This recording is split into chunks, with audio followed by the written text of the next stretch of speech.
Long lasting peace is unendurable to human being and tidal waves of disturbance have to be created in this state of peace. When we look at history, we adore the time of war when dramas happened one after another, which makes reading about them great fun. When we get to the period of peace and prosperity, we are bored.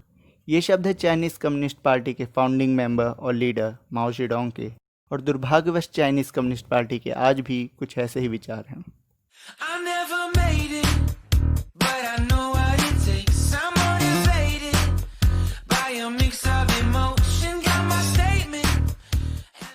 China एक ऐसा देश है जो 14 देशों के साथ अपनी border share करता है और 18 देशों के साथ चाइना का बॉर्डर डिस्प्यूट है। इसी वजह से पूरी दुनिया में चाइना को एक बुली नेशन कहा जाता है।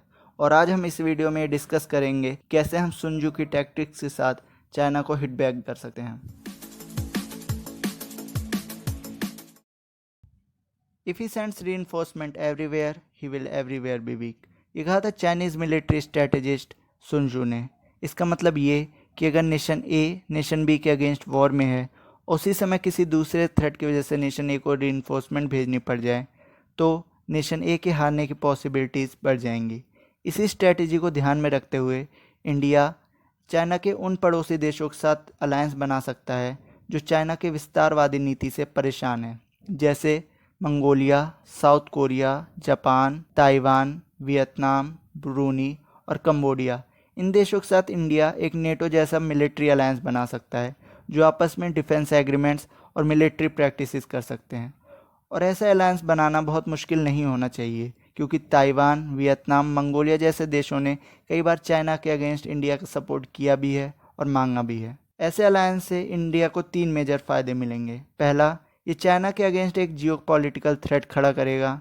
दूसरा, ये स्टिंग ऑफ पीयर्स का एक बहुत ही अच्छा काउंटर हो सकता है जो चाइनीज़ मेनलैंड से सूडान तक फैला हुआ है और इसने म्यांमार, बांग्लादेश, श्रीलंका और पाकिस्तान से इंडिया को घेर रखा है। और तीसरा, इससे इंडिया का साउथ चाइना सी में इन्फ्लुएंस बढ़ेगा। So in war the way is to avoid what is strong and strike what is weak. China एक अथॉरिटेरियन रिजीम है जहाँ पे चाइनीज़ गवर्नमेंट की अथॉरिटी हमेशा से ही चाइनीज़ लोगों के राइट्स के ऊपर रही है। इसी वजह से चाइनीज़ कम्युनिस्ट पार्टी के अंडर करोड़ों लोग मारे गए हैं और आज भी मारे जा रहे हैं, चाहे वो सिंगजियान हो, हांगकांग हो या तिब्बत हो। और यही है चाइना का वीक पॉइंट, ह्यूमन राइट्स।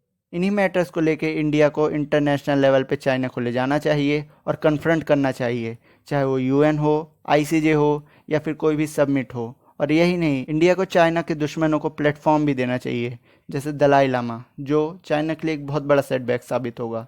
वैसे भी इंडिया के पास होल्ड बैक करने के लिए कोई रीज़न नहीं है, क्योंकि अलग अलग टाइम पे हमेशा से ही चाइना ने इंडिया के लिए इंटरनेशनल लेवल पे मुसीबतें ही बढ़ाई हैं। चाहे वो पाकिस्तान की मदद करने के लिए मसूद अजहर को यूएन में टेररिस्ट घोषित होने से रोकना हो, या फिर कश्मीर में आर्टिकल 370 हटने पर इंडिया को यूएन में ले जाना हो, या फिर न्यूक्लियर सप्लायर्स ग्रुप में इंडिया की एंट्री रोकना हो। चाइना ने हमेशा से ही इंडिया के दुश्मन का रोल निभाया है, लेकिन इंडिया ने कभी रिटेलिएट नहीं किया है। अब समय आ गया कि हम अपनी पॉलिसीज़ बदलें। Attack him where he is unprepared, appear where you are not expected. China एक ऐसा दोगला देश है जो चाहता है कि इंडिया उसकी सॉवरेनिटी की रिस्पेक्ट करे और वन चाइना प्रिंसिपल को फॉलो करते हुए वो ताइवान को एज अ नेशन ना रिकग्नाइज़ करके उसका एक प्रोविंस रिकग्नाइज़ करे, जो इंडिया दशकों से कर भी रहा है।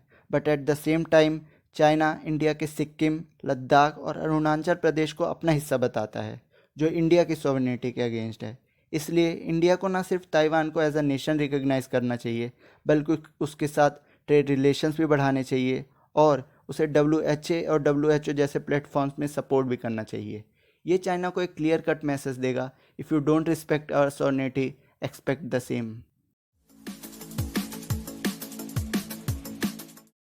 Begin by seizing something which your opponents hold dear, then he will be amenable to your will. आपको क्या लगता है कि चाइना के लिए सबसे इम्पोर्टेंट चीज़ क्या है उसकी? क्या चाइना के लिए सबसे इम्पोर्टेंट चीज़ उसके लोग हैं, उसका कल्चर है या उसका ट्रेडिशन है? एक्चुअल में चाइना के लिए सबसे इम्पोर्टेंट चीज़ उसकी इकोनॉमी है। चाइना की इकोनॉमी वो चीज़ है जो चाइना को उसकी ईवल डीड्स करने के लिए बैकिंग देती है। अगर इंडिया चाइना को as a manufacturing hub replace कर सके तो न सिर्फ ये चाइना के लिए एक बहुत बड़ी हार होगी, बल्कि इंडिया के लिए एक बहुत बड़ी जीत होगी। मैंने काफ़ी सारे ओपिनियन पीसेस पढ़े हैं जिसमें से कुछ एक्सपर्ट्स का मानना है कि चाइना को as a manufacturing hub replace करना इंडिया के लिए मुश्किल होगा। कुछ एक्सपर्ट्स का मानना है कि बहुत मुश्किल होगा, लेकिन किसी का भी मानना ये नहीं है कि इम्पॉसिबल होगा।